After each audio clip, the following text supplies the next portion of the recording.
सूर्यवंश के प्रतापी राजाओं में परम यशस्वी राजा इन्हीं यमरीश महाराज के वंश में एक राजा हुए जिनका नाम है युवनाश। और युवनाश महाराज के यहां पर एक बड़ी विशेषता थी कि किसी के यहां पर भी बिना यज्ञ के कोई पुत्र नहीं हुआ। और दूसरी बात सुखदेव स्वामी कहते हैं चंद्रवंश की ये महिमा है कि किसी बिना लड़ाई झगड़े के शादी नहीं हुई।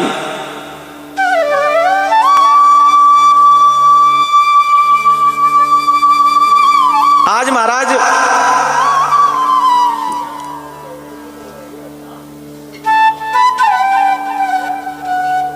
वशिष्ठ जी ने बड़ी सुंदर बात कही। सुखदेव स्वामी कहते हैं कि राजन, आज एक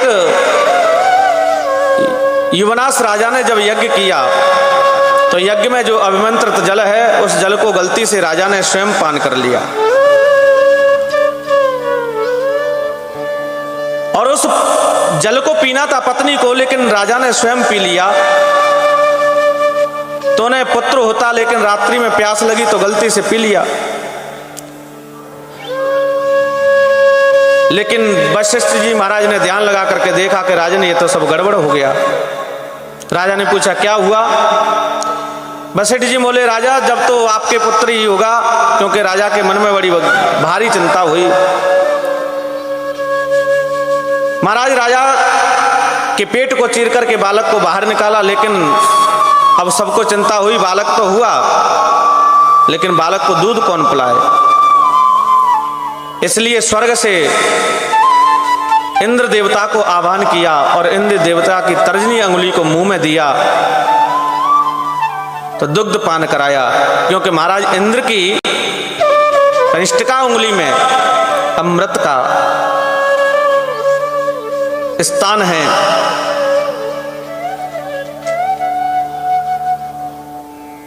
महाराज मानदाता के उसका नाम मानदाता हुआ और महाराज मानदाता के पुत्र हुए मुचकुंद। मुचकुंद महाराज बड़ी तपस्वी हुए जिनका भगवान श्री कृष्ण ने मुक्ति दिलाई। और मानदाता के वंश में आगे चल करके त्रिवेंद्र हुए, तिनसक हुए, महाराज हरिश्चंद्र हुए, जिन्होंने सत्य का नियम पूरा किया। सत्य से बढ़कर के कोई धर्म नहीं। महाराज अपने आप को बलि प्रदान कर दिया। ऐसे महाराज हरिश्चंद्र का आगमन हुआ।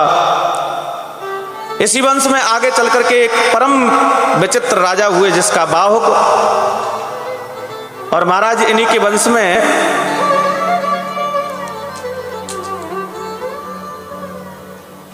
एक राजा और हुए जिनका नाम है सगर। और महाराज सगर के 60,000 पुत्र थे। और महाराज सगर के 60,000 पुत्रों ने यश्वमेध यज्ञ की तैयारी की। जैसे ही यश्वमेध यज्ञ की तैयारी की, देवराज इंद्र को पता चला कि कहीं ऐसा नहीं यश्वमेध यज्ञ करता है वो इंद्र की गद्दी प्राप्त करता है। यश्वमेध यज्ञ में जो अश्व माने घोड़ा छोड़ा जाता है उसको चुरा करके कपिल मुनि के आश्रम में विराजमान कर दिया। सगर के 60,000 पुत्र ढूंढने के लिए गए। कपिल मुनि के आश्रम में बना हुआ घोड़े को देखा।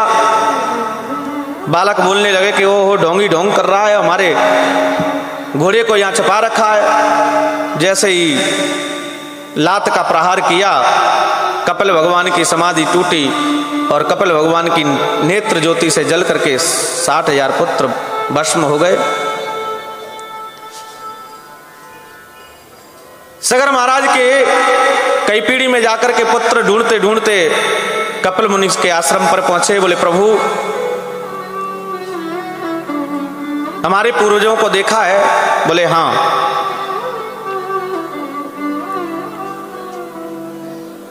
तुम्हारे पूर्वज मेरी नेत्र ज्योति से जल करके राख हुए हैं। तो बोले प्रभु, इनका उद्धार कैसे होगा?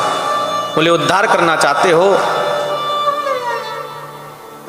तो तुम तपस्या करो, गंगा को प्रकट करो।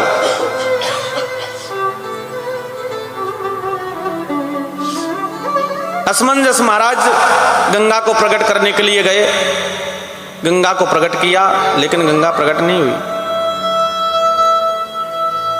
एक और बात बता दूं कि यहां सागर नाम क्यों पड़ा। सगर के 60,000 पुत्रों ने यहां पर खोदा तो उसका जगह का नाम सागर पड़ गया। इस जगह को, जो तालाब की जो जगह है, सगर के 60,000 पुत्रों ने खोदा।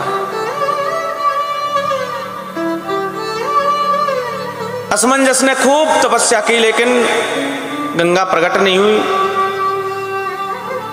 असमंजस के अंशुमान हुए, अंशुमान ने बहुत तपस्या की, गंगा प्रकट नहीं हुई। अंशुमान के दिलीप हुए, दिलीप ने बहुत तपस्या की, गंगा प्रकट नहीं हुई। महाराज दिलीप हुए, दिलीप ने तपस्या की, गंगा प्रकट नहीं हुई, लेकिन दिलीप के भागीरथ हुए, भागीरथ की तपस्या से गंगा प्रकट हुई।